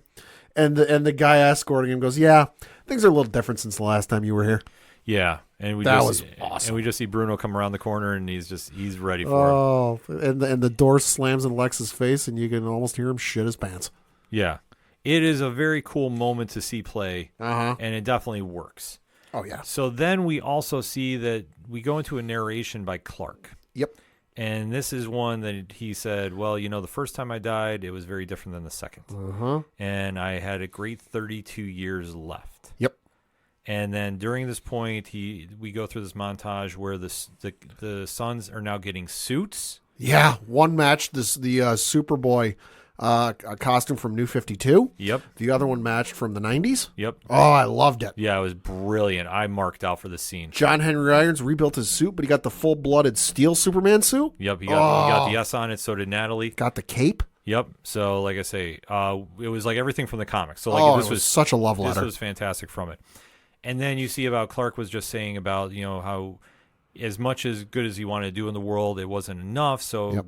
instead of trying to save the world, he tried fixing it. And he worked with Bruno Mannheim, and I love that sequence where we didn't hear what he said, but it was after he explained to Bruno what he was looking to do, and Bruno looks at Lois and goes, "Is he serious right now?" And she's like, "Yeah." Well, it makes sense because Superman has done things like this from time to time. Yeah. Because he has the power to. I mean, you have to think about it. He's the most powerful super being in comics. Yep. So for him to set out and do something, yeah, he could.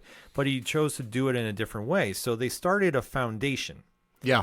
Now, I don't know if you caught the name of it. No, I didn't. For All Seasons. Oh. And that is a I classic. know the name. That is a classic comic story by Jeff Loeb and the late Tim Sale. It's one of the seminal ones. Yeah. Yeah. Yeah. So, If you have not read that one, do yourself a favor. oh my God, yeah. So, like, when I saw that, because it's on the desk of where they were with the Smallville Gazette, Right. and you see this sign that says For All Seasons. That's Foundation. awesome. I was like, that is so damn cool. That's so good. So you do see that over the years that Superman and Lois have been working and really trying to make the world a better place, like empowering and how he words it too. Like, I can't do enough justice. He's just saying the world needed hope. The world needed. They worked on hunger. They worked on power. And by power, I mean electricity. They opened a medical clinic or a hospital in her dad's name. Yeah. So they are doing a lot of work, Yeah. and you see that they're enjoying their time in their later years back on the Smallville farm. Jordan and Jonathan are now married, older, have kids. Did you get the vibe? Because there was the one shot from the desk with all of the newspapers about their accolades and what they've done. Did you get the vibe that she was thinking about or was running for president at one point? I think there was something there. Because they were alluding to like her giving a speech, and Yeah. and it was talking about like a great speech she gave, and I'm like, well, that's a random thing to put on a newspaper. Well, I think it depends on what context you want to take it. Like the presidency, I could see. Sure. I could also see her at the position like this foundation is now global, and she's speaking from the masses. Like she's speaking at Washington. Yeah, well, to in Congress or to something. sway yeah. there. UN. So, yeah. yeah. So I mean, I could see something like that playing out. Sure. Not saying exactly, Sure. but Sure. it works for what it needs to. Yeah. So we do see that, and then you get the shot of the kids are back on the farm. But this is where things start going a little more darker, a little more sadder. Twins grew up. The twins grew up, like I said, they have a lot of kids, and you see the shot of Lois and Clark on the porch of their Smallville. Starting to age. Yep, they're starting to age, and then you see the camera start fading into black. And Although Clark, not so much. Well, he got gray. He got gray. That was probably the biggest thing. Yeah. But you do see that he winds up narrating that Lois's cancer unfortunately comes back. Yeah. And during this point, you do see that she is on her deathbed, surrounded by the boys and Clark. A very powerful scene going down. Yeah. Like I say, I think it got everybody in the emotions. As a newly married man that I have been married for just over a month now, this one got me. This is the one where I was good up until this point. I was like, wow, this is super unexpected. I didn't see any of this coming. I didn't think they'd go this way. I thought that they'd come out with figure out some way to like, oh, hey, he figured out how to stop aging and, live, and they kept saving the day. Fly off. They do that final shot of them all flying into the sun. Whatever. Did not see this coming. But like I said, as a newly married man that I've been married happily for just over a month now, I started sobbing at this point. This got everybody, man. Like I said, I did not cry, but I was getting choked up. I'm not gonna lie. Like I usually don't get that way in movies or TV. Yeah. And I was like, damn. Because the narration was perfect, the emotion was there. Like there's no way there's no way you could not feel something out of that. And you're just like, oh, and it knocks the wind out of you. Yeah. And then it shows afterwards like Clark is standing in the house alone. Yeah, it's just too quiet. It's too quiet. And then they do a very cool introduction. I'm surprised we did not see this character get introduced, but who joins the super family finally? Certain golden retriever. No powers this time, but I'm all right with that. But it's a golden retriever he lovingly named Crypto. Yes, I marked out for this. I was like, oh, about damn time. Uh-huh. About damn time. Uh-huh. So it shows that, and then years later, which I like how they set the scene up, because what they said years later, Clark was having a heart attack where the same spot that his dad was. Yeah, it was on the street of Smallville, and Kyle was with him. Yeah. And Kyle saved him, but it didn't last long. But the wording he said, well, I didn't die here, but I did go shortly after. Yeah. Like, it was just like, I understand like they wanted to kind of break things up a little bait bit. and switch. But they did go show him on his deathbed, and they showed when he passed. And it was powerful speech writing too. That he was just saying, I knew in this like what life was all about. Mm-hmm. Life is about hope. Life is about caring. Life is about love. He fucking forgave Lex. He forgave Lex. He saw Lex in the afterlife, so presumably by this point Lex is dead. Mm-hmm. And he forgave him. Yeah. Wow. Which I would say this. Lex got to heaven. Yeah. I'm kind of wondering about the entry fee on that one. I'm just saying. Not to make this all like religious and whatever. But Lex was in his afterlife. Yeah, I go, how the heck did he get up there? Yeah. That's a whole story maybe for a sideshow. I don't know. But either way, yeah, you saw that Superman forgave Lex. Yeah. And then you saw Superman just go out to the front porch and then finally reunited with Lois. He reunited with Lois, who was all dressed up. It's the first time they met, I believe, on their first date. Yeah. And you saw the boys were back being young, and then they just kind of there was a nice little montage of all the main characters. Yeah. And I thought it was touching. John Henry, his daughter, and Lana were there. Yep. Kyle and his wife were there. Yeah. Yeah. And just everything faded out after that. Yeah. Like I said, the back end of this episode really sold everything. I tell you what, it was a ballsy show because it killed Superman once, and it also killed Clark Kent, which I don't think any show has ever done. No, I don't think they've even tried doing that. No. But it's worked on so many levels. I know there was the one episode of the animated series where Clark, quote unquote, died, but by the end of the episode, shenanigans ensued, and he was like, "Oh yeah, I'm not dead." Yeah, but this is what this show does well. Yeah, because at the end of the day, where this show really excelled at for the entire 4 years, it showed you what makes the Man of Steel. Yeah, and it's not his powers. No, it's the ability to inspire hope. Mm-hmm. And this is why Superman works to this day. Yep. That we live in very unique times, and that's all I'm going to say about that. Uh-huh. But Superman still remains a constant symbol of hope, that when you see him, on the big screen or small screen, that's what it inspires. It inspires the good in people. It inspires the hope. It inspires that things will be okay. Yeah. And to see how he does this with his family and gave us this new perspective, which we get to a degree in the comics, but we don't. But I don't think we get enough of. No, because I know they aged Jonathan Kent up to be a teenager now or young adult. Young adult. So it's tough that we don't see that we don't see the kids grow up. I mean, in like stark contrast to like Damian Wayne and Batman. Yeah. But this is a moment that we saw the best of what makes Superman, and Tyler Hoechlin's performance is top 3 all time. Absolutely. No, he's certainly in top 2, at least for me, between him and Tom Welling. See Christopher Reeves up there. Yeah. Reeves up there. Yeah, Reeves, Welling, Hoechlin. Yeah. I mean, you can make a debate, but he's top 3. Easy. Yeah. I don't think there's any question about that. I thought for what they did, they did a modern retelling, and they kept that vintage feel to it. And absolutely. And to do that in this day and age is unthinkable. And it was a story, and it's a series that you don't have to be the most well-versed Superman fan to get into. Not at all. Hell, my father got into it for the first couple seasons, when I was still living at home with my parents. And he knows who the character is. He saw the Christopher Reeves movie, but that's about where the extent of his knowledge ends. So even he got into it, the first couple seasons. So, if you've been thinking about giving the show a watch, all of the seasons are on HBO Max. Go give it a watch. You like I said, you don't need to have read the 1,000+ issues of Superman to know what to watch. Like, you will get it. Yeah, you'll get it easily. And it helps. There's some Easter eggs in there you'll pick up on. Oh, sure. But it's not required. But for a younger generation that's now getting exposed, because we have to remember, Superman's been around for what, 80+ years? 85+ now? Yeah. There's still a generation that's going to meet him and is going to have to understand what he's all about. And this show nails it. This show proves, in this day and age, if you can nail Superman and what makes him special, and it's not the powers, you really, truly understand what the assignment is. Mm-hmm. And that is why this show arguably might be the best of all the Arrowverse. It's kind of fitting it's the last one to go. Yeah. I think it surpassed The Flash, which was the flagship one, in my opinion. Mm-hmm. Arrow's number 3.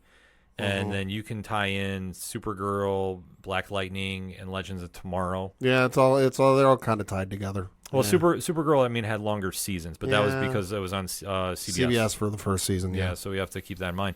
But I think if you give the gold, silver, bronze, that's your 3 right there. Yeah, I agree with that. But I think for what it did, it showed that these shows could make a way onto a pop culture audience. Yeah. And this is why we still have like a series like The Boys, Invincible that come through, because the Arrowverse at the time, there was nothing like it. It paved the way, Right. and now it got a fitting farewell, and everybody should really check And this let's out. face it, without DC television, like you said, there wouldn't be the Netflix series Nope. from Marvel. There wouldn't be anything on Disney Plus right now. There wouldn't be anything on Amazon. There wouldn't be anything on Max. All the rest of it. Yeah, CW got it done, and they opened the door for a lot of other shows Yeah. that you're currently watching or you're going to be watching. So we definitely have to pay some homage to that, and definitely if you haven't checked the series out, make sure to go check it out. That being said, hit us up on the hashtag ODPHpod. It went by way too fast. The series finale of Superman and Lois on the CW. Let's talk about it, shall we? But we're going to get one last breakout. We'll be right back.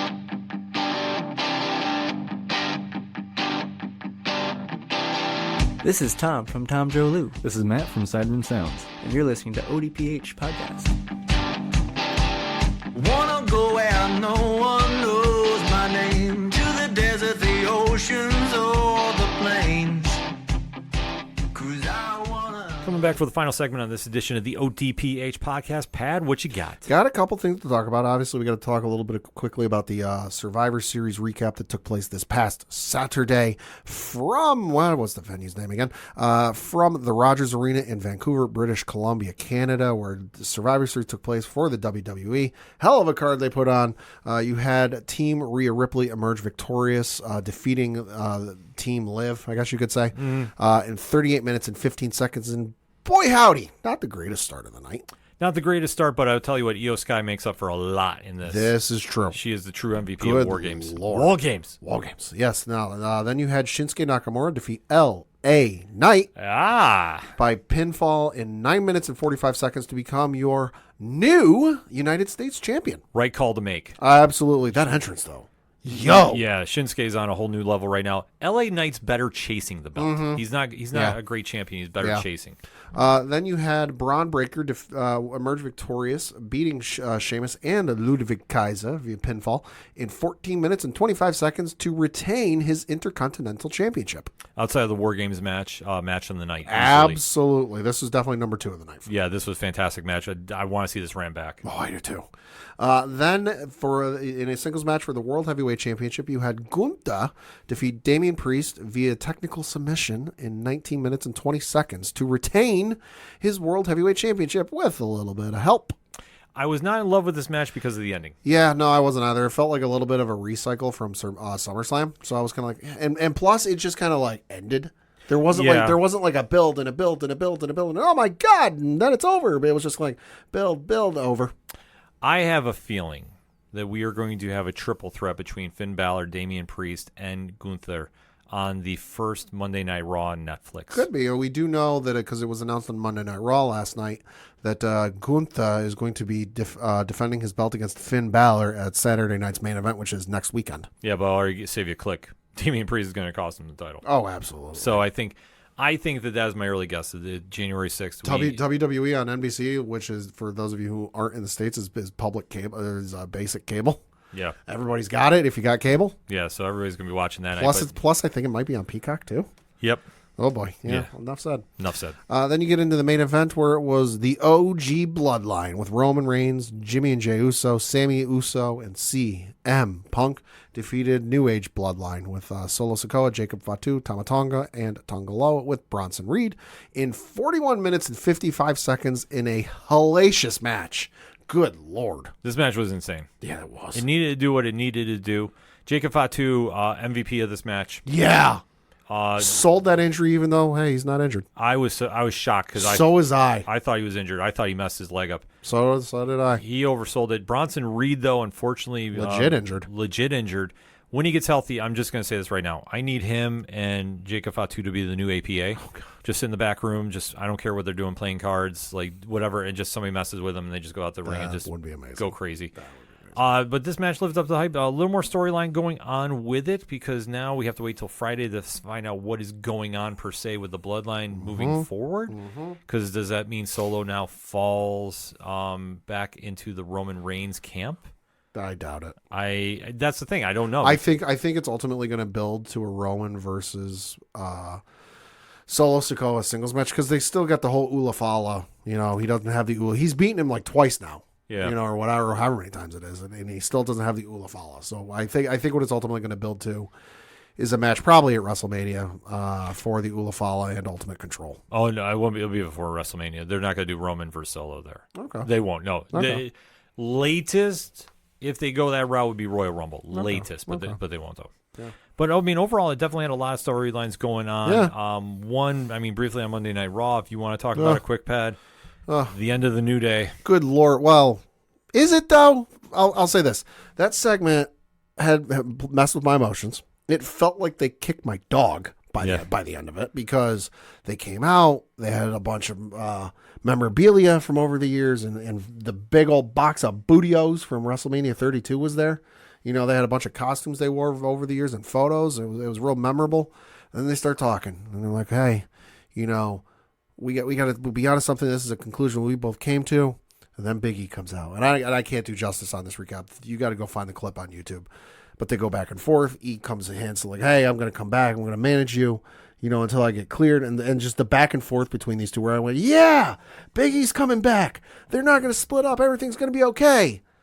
It wasn't okay. No, it's not okay. I don't know what's going to happen, but you know, it is a new day. They are back to being heels. It looks like now. Which, hey, if it leads to face Usos versus heel New Day at WrestleMania, fucking give it to me. But no, it messed with my emotions. I will say this: they did a great job with this segment. Yeah, and doing a double heel turn for both Xavier and Kofi. Well, Xavier was halfway there. Yeah, but he just fully committed. But to see the fully commit, this is an interesting dynamic, and I'm not going to doubt that they don't pair themselves with Karrion Kross by the time it's all said and done. Karrion Kross did post about it. Right. I mean, I don't know if the APA is working out for this angle that they had hoped. I really don't. But if you pair, just hypothetically saying Karrion Kross, Miz, and the New Day, or formerly known as, that's a solid foursome right there. Karrion Kross did post at 9:14 last night, so this is about the time that whole segment ended on Twitter or X. Quote, "This is all I ever wanted you to see, period.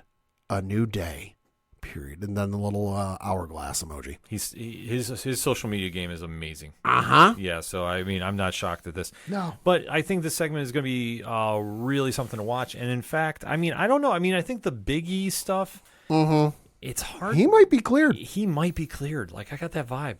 I'm not going to lie. Like, I know technically he is not, as far as we know. Yeah. But I think there's enough people that have been making comments about the whole you went away because of a broken neck. Which, hey, shout out to Tommaso Ciampa today as we record. Quote, "I broke my neck, ... Just saying." Yeah, it's all the heels are saying something about it. So that's why I say the amount of reaction this is getting, it makes me want to say I think he is cleared. He might be cleared, yeah. Which he was saying, we haven't seen him, as they said on the broadcast, for 4 years on Monday Night Raw or SmackDown. You know, we've seen him on the pre-shows. But the fact that he was there and we're like, "Yeah, I'm going to come back and I'm going to be your manager," that to me okay, he's at least good enough that he can be ringside. Yeah, I mean, it's a wait and see moment, but I think we'll see. I think for what they're doing with the New Day, though, I think it's smart. Yeah, I think you have to do something different with the characters. Yeah, I mean, it's tough to go 10 years and be over as much as they are. Which it's wild to think of when they started, because you and I remember watching that with you, and they came out and they were doing the promo and the vignettes, and it was the choir and it was the singing, and we remember those first couple of months where they wanted everybody to say New Day rocks. But it was, no, they were saying New Day sucks. Yeah. And then it flipped, and boy, it what took off from there. Oh, absolutely. So there'll be a lot more to discuss about it next week. So in the meantime, make sure to check out Wrestling Night Live this upcoming Thursday night, 8 p.m. Eastern Standard Time on Nerd Initiative YouTube. Then just two little bits of entertainment news, first of which is happy birthday, PlayStation. PlayStation just the other day turned 30, or today, actually, as we record, turned 30 years old, or 30 years young. So congratulations to those folks. If you have a PlayStation 5, make sure it's updated, because there is an awesome startup video or whatever, or startup screen as you start. That if you had a PlayStation 1, you'll be very intimate and very familiar with it. There's also a huge sale going on the PlayStation Store. I won't read through the whole thing. I'm showing Ken the list. There's a lot of games on sale. So definitely check out the PlayStation Store on your console to check out some of the interesting stuff. But yeah, congratulations to PlayStation, making it 30 years. Crazy to think about. Also, we got some breaking news today as we record, and that is A Knight of the Seven Kingdoms. That's the next Game of Thrones spinoff thing. Is coming in summer 2025 on HBO. It is set 100 years before Game of Thrones and 100 years after House of the Dragon. And we will encounter several members of the Targaryen dynasty. So we got more Game of Thrones. Game of Thrones coming. I'm here for it. Absolutely here for it. Yep. And before we get out of here, we do got a stacked lineup of comics this week, especially by the time you hear this, young Padawan J here is going to be making his streaming debut on Nerd Initiative YouTube, talking to who, Pad? Greg Weisman, creator of Gargoyles. Yes. Among a lot of other things. A lot of other things. So it's going to be a great conversation. When you hear this episode, YouTube will have it up. So you definitely want to make sure you subscribe to the Nerd Initiative on YouTube. And the podcast form will be airing on the ODPH network later this week. But that said, we got to talk comics. So what are you picking up this week? I'm picking up the 3 things I reviewed for Nerd Initiative this week. First of which is from Marvel. It is the Ultimates issue number 7 from Dennis Camp. Who are the Ultimates? A new story arc begins. Perfect jumping on point for the uninitiated. The aftermath of the explosive last issue, including the loss of a major member. Join the Ultimates in their secret HQ as they regroup and launch their bold new plan to change the world, close quote. And what the description says is 100% right. It is the perfect jumping on point. If you haven't read before, it's a good point to jump on. And I'm real interested to see where this goes from here because time's a ticking. Yeah. Time's a ticking. As the part of the issue says, 11 months to go. Yeah, this is kind of crazy about how they have everything set up. Then also from Marvel, you've got Star Wars Battle of Jakku, Republic Under Siege, issue number 3 of 4 for this setup, but it is 7 of 12 overall. And this is from Alex Segura, and this one reads, quote, A New Republic on the ropes. Lando and his allies defeated. Mon Mothma faces a painful loss. Luke Skywalker must defeat 2 of the galaxy's deadliest killers to reach his friends.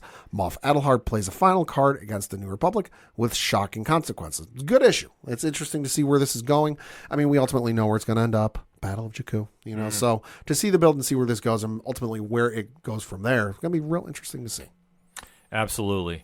And then lastly, certainly not least, because, hey, we're interviewing him and I did review the issue this week. It is a fantastic issue, and that is Gargoyles Quest, issue number 5 from Greg Weisman. And this one reads, despite Goliath's heroic efforts to stop her, Demona has succeeded in assembling the 3 new keys to power. And now, with all of humanity helpless to resist her commands, she faces a final showdown with the Manhattan Clan. Close quote. It's a good issue. Yeah, I was going to say, Gargoyles will have a lot more to discuss about next week, so we have to be very careful about spoilers here. Yes. On my front, a lot of DC this week. Absolute Superman number 2 is coming out. Batman 155. That is a great storyline that's going on. It's a really interesting take that Chip Zdarsky has concerning Batman and Commissioner Gordon, amongst other characters in Gotham. I'm just going to leave it at that. JSA number 2 is going to be coming out as well. And DC Horror features Creature Commandos. So it presents Creature Commandos number 3 is coming out. So that's perfect timing if you want to get into that series that's debuting on HBO Max this week. That is going to be one to check out. Over on the Marvel side of things, Werewolf by Night number 5. Jason Lowe is writing, so I'm definitely checking that out. And it is X-Men number 8 is the start of the raid on Grey Malkin. So this is the crossover event, the first time that you've seen 2 X-Men teams coincide since Krakoa has fallen. So this is going to be kicking in from X-Men number 8, which is coming out this week, to Uncanny X-Men, back and forth for a couple issues. So very interested to see how this plays out, especially if you know the dynamic between the teams right now. If you're looking for more reviews that are dropping, nerdinitiative.com, 9 a.m. Eastern Standard Time on Wednesday, every 15 minutes, so we stop having great books to talk about. So you definitely want to make sure you got that browser refreshed and notifications going off, because you don't want to miss a minute of what's going down at the LCS this week. That being said, for the one and only Padawan J, fuck the Astros. I'm your host, Ken. Thank you as always for listening to the ODPH podcast. We will see you next time.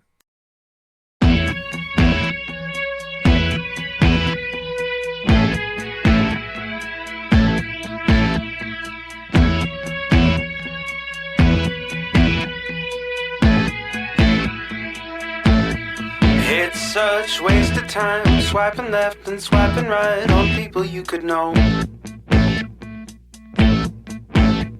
'Cause anyone who's worth a damn be worth way more than a picture could ever show. right light, find the right angle, and never find your soul. And it can feel like a losing battle, and this plot is full of holes.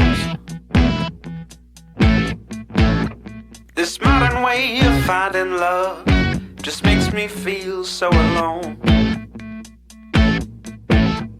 And I can't be the only one sick of staring at my phone. So look up, talk to me, a better way to spend our energy. Just look up, talk to me. We don't have to float alone on the open sea. Don't know that I believe in the old time fable. Everyone has just one true love.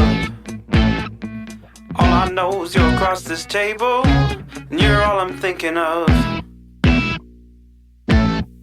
So look up, talk to me, a better way to spend our energy. Just look up, talk to me. We don't have to float alone on the open sea. Ooh, ooh, talk to me. Ooh,